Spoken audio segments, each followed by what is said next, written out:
Olha, o interessante disso tudo, para você acompanhar a reportagem completa sobre o TEA, é só você entrar no r7.com.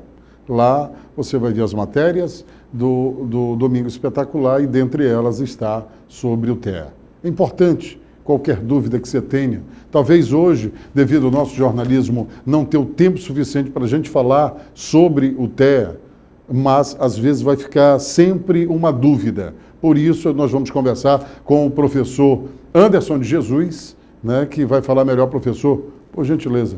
Professor Anderson está aqui com a gente, professor que vai estar... Tudo bem, querido? Boa noite. Tudo bem, professor? Tudo bom, graças a Deus.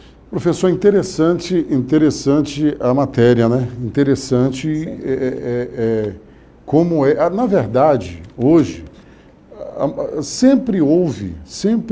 primeiramente, perguntar o que quer dizer o TEA?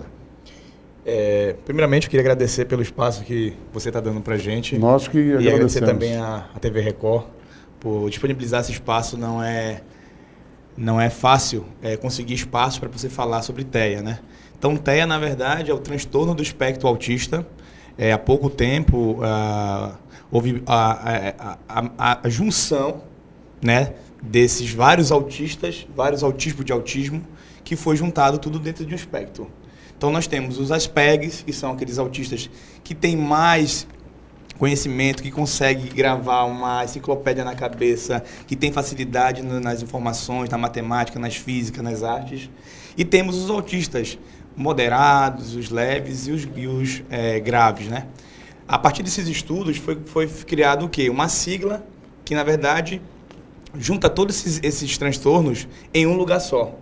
Ao invés de você classificar autismo Asperger, autismo infantil, autismo severo, leve ou moderado, criou-se o transtorno do espectro autista. Então, todos os autistas hoje são classificados dentro da sigla chamada TEA. Professor, eu preparei algumas perguntas como se... Claro, eu também sou um telespectador. Eu tenho certeza que em casa, você que está querendo fazer a pergunta...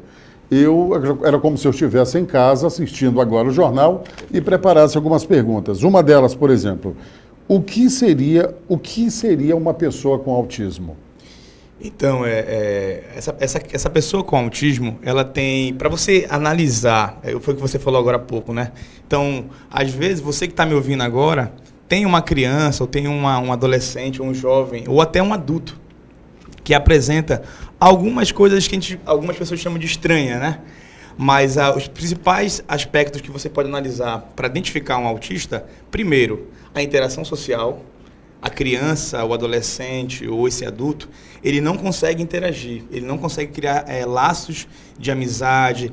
Tem um grupo de pessoas, ele não consegue interagir naquele meio, né? Primeiro ponto esse. Segundo ponto, lado da comunicação. O autista tem como um traço marcante a comunicação. Muitos deles não são verbais, muitos deles não conseguem falar nada, né? O meu filho, eu sou pai, sou professor da rede municipal e sou pai de autista, né? Então, eu estou falando aqui com muita propriedade, porque eu vivo o autismo todos os dias em casa, né? Então, a comunicação ela é muito, muito prejudicada. A criança passa a não conseguir falar e algumas passam a vida inteira sem falar nada.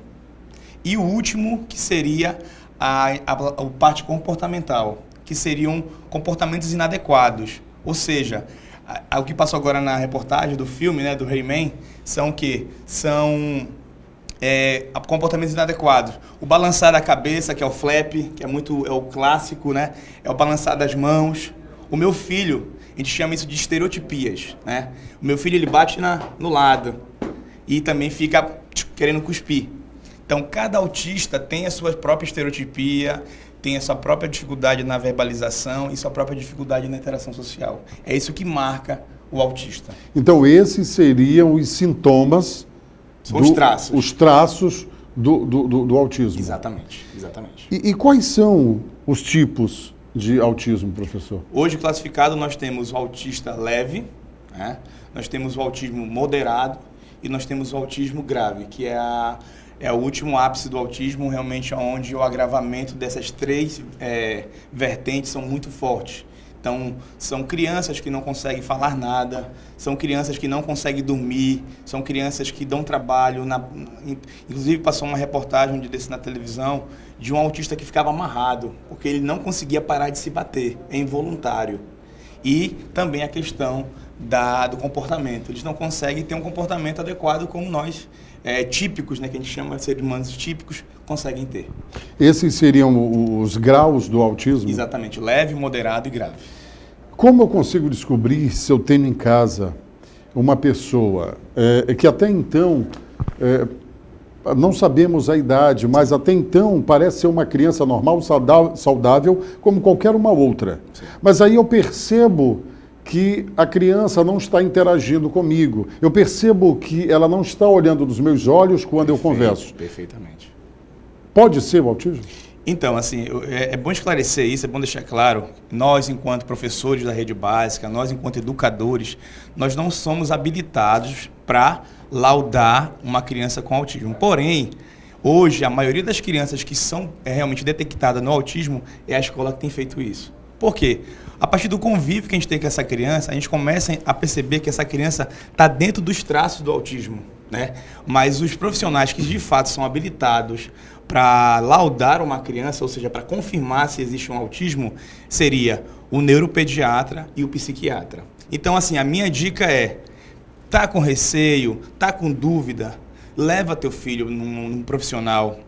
Não negligencia a tua criança, não deixe que ele não tenha atendimento adequado, porque ele está sendo, infelizmente, negligenciado, ele está deixando de desenvolver por, infelizmente, o medo, a negação, o receio que os pais têm, que é normal. Eu, enquanto pai, senti isso aí, mas falou mais alto o quê? Que eu queria ver meu filho bem, desenvolvendo, crescendo. Então, acho que você, enquanto pai, enquanto avô, que está nos ouvindo agora, eu sei que dá medo, eu sei que você fica receio, você não quer... Quem quer ter um filho autista? Ninguém quer ter um filho autista. Mas aí, você se depara com a situação e tem um filho autista, você desconfia que ele é um autista, leve no profissional, leve ele para avaliação. Se for autista, corra atrás, busque as terapias adequadas, porque tenha certeza, eu digo isso com propriedade. O meu filho, há 2 anos atrás, ele esqueceu tudo que ele falava, papai, mamãe, tudo. E hoje meu filho conversa comigo. Ele pede as coisas para mim. Papai, eu quero água. Papai, eu quero fazer xixi. Então, assim, para você ter uma ideia de quanto é tão delicada essa situação, que quando meu filho fez a primeira vez dele xixi no vaso, sozinho, a gente faltou comprar fogos lá em casa para soltar. Porque cada avanço que eles dão, que para uma criança típica é pequeno, para nós é grandioso. Eu fico me perguntando o seguinte, só quem sente, só quem sabe é quem tem, é quem passa. Pra você ter uma ideia, professor, você que está em casa acompanhando Cidade Alerta, estamos conversando sobre o TEA, mais precisamente sobre o autismo, conversando com o professor Anderson de Jesus, ele que é professor, né? Tem um nome até sugestivo, Jesus. É por isso que Deus só dá o tamanho do fardo para quem dá conta de carregar. Amém. E que não seja, evidentemente, filho nunca é fardo. Filho, eu costumo dizer que é uma bênção. Sem dúvida. Mas, professor, eu percebo que quando o senhor fala do autismo, quando você fala do seu filho, os seus olhos, eles enchem de lágrimas. Sim. A gente sabe da emoção, é o que eu disse há pouco, só sabem quem sente, só sabe quem tem.